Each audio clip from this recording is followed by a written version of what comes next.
Today is Saturday, September 4th. Have you experienced it yet? Delays, cancellations, and rescheduled flights when you're trying to travel. The airline industry, of course, took a hit in the early parts of the COVID-19 pandemic, and now they've struggled at times to handle a travel rebound. So today, the founder of the famous website Scott's Cheap Flights, flight expert Scott Keyes, is here to explain what's going on with air travel now, what to expect in the near future, and he's offering valuable travel advice. You'll learn about everything from handling last-minute flight changes to scoring cheap flights in the first place. For today's episode, Keyes spoke with our guest host, Lacey Evans, so here's Lacey. Welcome to the Newsworthy's Special Edition Saturday, when we sit down with a different expert or celebrity every Saturday to talk about something in the news. Don't forget to tune in every Monday through Friday for our regular episodes, where we provide all the day's news in 10 minutes. Fast, fair, fun, and on the go. I'm Lacey Evans. It's now time for today's Special Edition Saturday. Scott Keyes, thanks for joining us on the Newsworthy. Thank you so much for having me. Flight delays and cancellations have been very common this summer, and we know airlines have blamed everything from mechanical issues to weather to staffing shortages. So what do you think is the biggest issue all around? If I had to sum up what is behind these operational issues that the airlines have been facing, it'd be that their eyes were bigger than their stomach. Airlines have to schedule make their schedules many months in advance. And that's a difficult task, even in the best of times. But think of where we were 6 months ago versus today, when the airlines were starting to put out many of their schedules. Even for some airlines, it was as much as 12 months ago. Trying to predict not only what would travel demand look like in the summer of 2021, back when, COVID was really, really raging in the winter peak, but also trying to predict what would their staffing levels look like? How many pilots and flight attendants and baggage workers would they be able to have on staff? And so,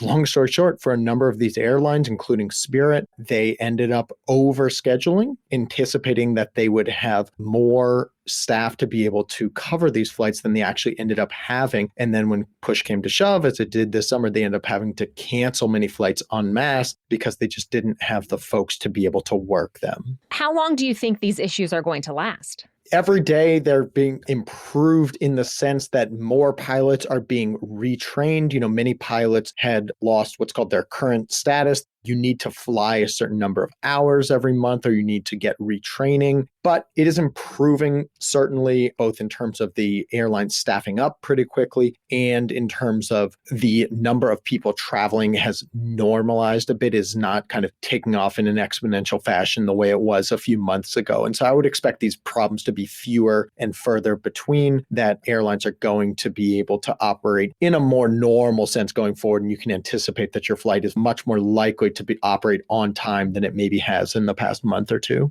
We have to talk about COVID-19 because it is becoming a little more widespread again. So how should people factor that into their travel plans? Should they buy insurance? What do you think they should do?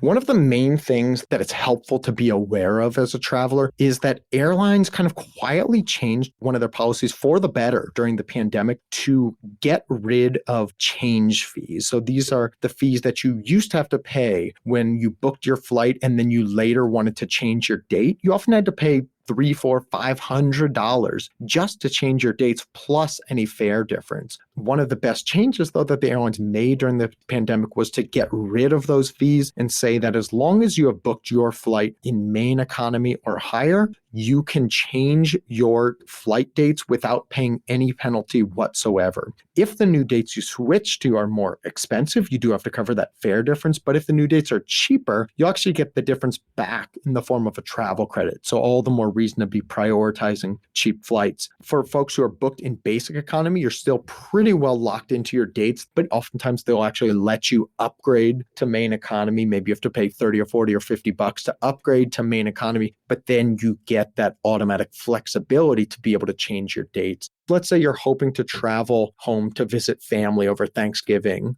As we speak, the COVID situation in the US isn't great. What will it be in November? It's really hard to say. If you wait until close to Thanksgiving, you're going to be giving up your ability to be able to get cheap flights because last minute flights tend to be really expensive. And so instead, book that Thanksgiving flight now or when you see something cheap, in the near future. And then remembering that you have flexibility. If it doesn't feel safe or comfortable traveling when Thanksgiving comes around, you can push that flight back to January. You can push it back to March of 2022. You can push it all the way back to the next summer if you're so inclined. So that flexibility, I think, is a kind of real silver arrow for a lot of folks that they hadn't really enjoyed before the pandemic.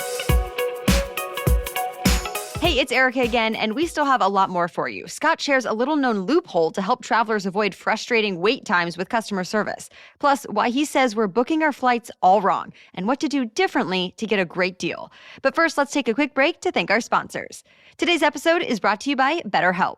Whether you're dealing with parenting for the first time, like I am, or you're feeling anxious, lonely, having trouble sleeping, or you're stressed about your job, or maybe you simply are just not as happy as you know you could be, then check out BetterHelp. BetterHelp will assess your needs and match you with your own licensed professional therapist. You'll never have to sit in an uncomfortable waiting room because it's all through a safe and private online environment. It's even more affordable than traditional offline counseling, and financial aid is available. So BetterHelp makes professional counseling more accessible and convenient. And of course, it's always confidential. You can start communicating in less than 24 hours. You'll get timely and thoughtful responses, plus you can schedule weekly video or phone sessions.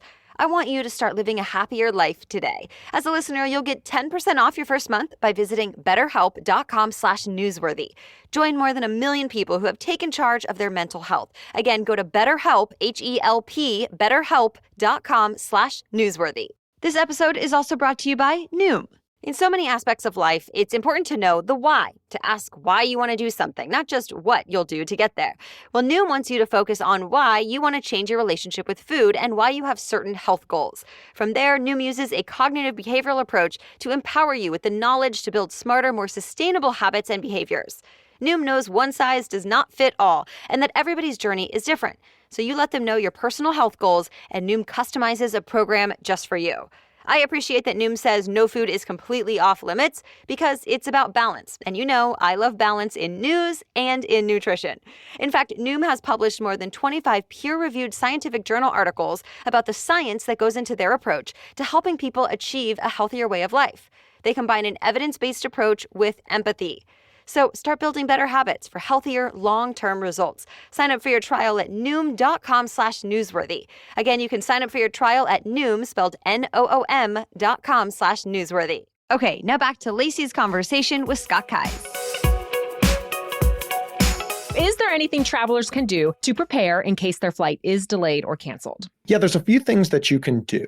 One is to know that in advance, if there is a schedule change before the day of your flight, you get an email a month before your flight saying that your flight has either been canceled or if there's a big change to the schedule. The most important thing for you to know is that under federal law, you are entitled to a full cash refund if you want one. Or you can call up the airline and ask to be put on a more convenient flight than you'd originally booked, and they'll often do so without paying anything extra out of pocket. Maybe you had a connecting flight initially. You can ask to be put on a nonstop flight because your original flight, the schedule might have gotten changed. If you show up and you're facing one of these issues where there's a ton of delays, cancellations, the thing that I really implore folks to do is remember that you are your own best advocate, not relying on the gate agent or the phone agent to be able to find the best flight for you. Instead, I like to try to go and do my own research to find, if the flight that I'm on just got canceled, I'm going to go on the airline's website and find the next best alternative for myself. And then rather than asking the gate agent, oh, can you reaccommodate me? Saying,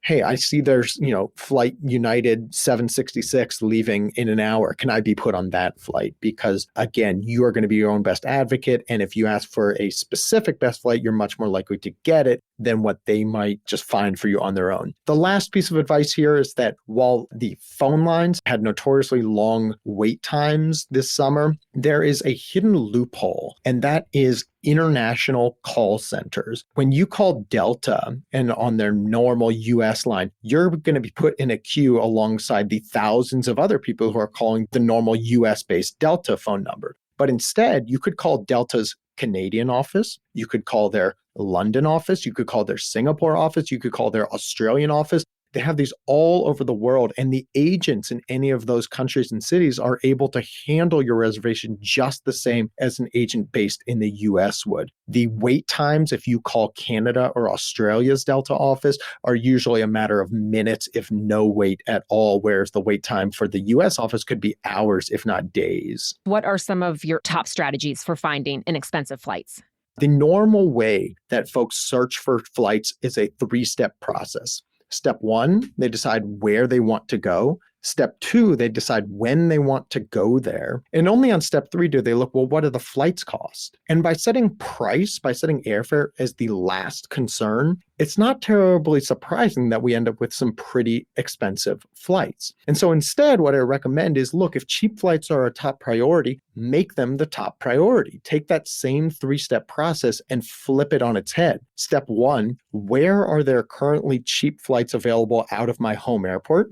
Step 2, of those places where there are cheap flights available, which one interests me the most? Step 3, what dates work for my schedule? By setting price as the top priority rather than the last priority, that's how you get cheap flights, and that's how you afford to take 3 or 4 vacations for the price that you used to pay for one.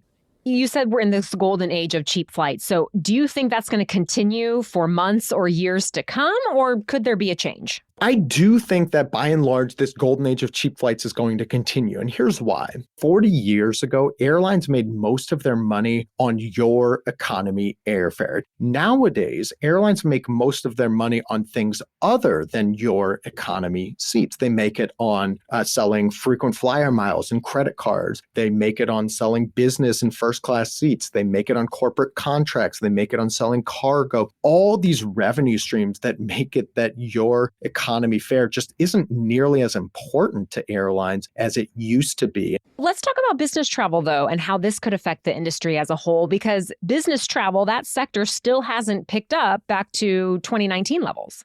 Most analysts expect that it's not going to fully rebound for at least another couple years. With the kind of slow rebound of business travel, it is, I think, the most likely outcome that we're going to see over the next couple of years is just diminished profits. We're not going to see the types of profits that airlines had enjoyed in 2018 and 2019. We're not going to get back there until business travel fully rebounds. You know, some folks might be thinking this is bad because if airlines need to recoup their losses, and so they're going to try to charge leisure travelers more to make up for the money that they're not getting from business travelers. But airlines can't just, snap their fingers and double the price on fares for vacationers for the same reason that McDonald's can't just snap their fingers and double the price of the McChicken. Because if they do that, all their diners are just going to go down to Wendy's, they're going to go down to Popeyes, or they're going to eat at home. And for the same reason, if airlines start jacking up prices on leisure travelers, they're going to go fly elsewhere, or they're going to take road trips, or they're going to skip that vacation. We tend to be very price sensitive leisure travelers.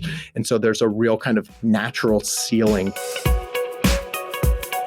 Thank you, Lacey, and thanks to Scott Keyes for sharing his expertise. For more advice from Scott, check out his new book called Take More Vacations. And for travel deals, you can check out his site, Scott's Cheap Flights. We have links in our episode notes. That's it for today. We're off on Monday because of Labor Day, but we'll be back Tuesday with your next news roundup where we bring you the day's headlines in just about 10 minutes. For now, have a great holiday weekend.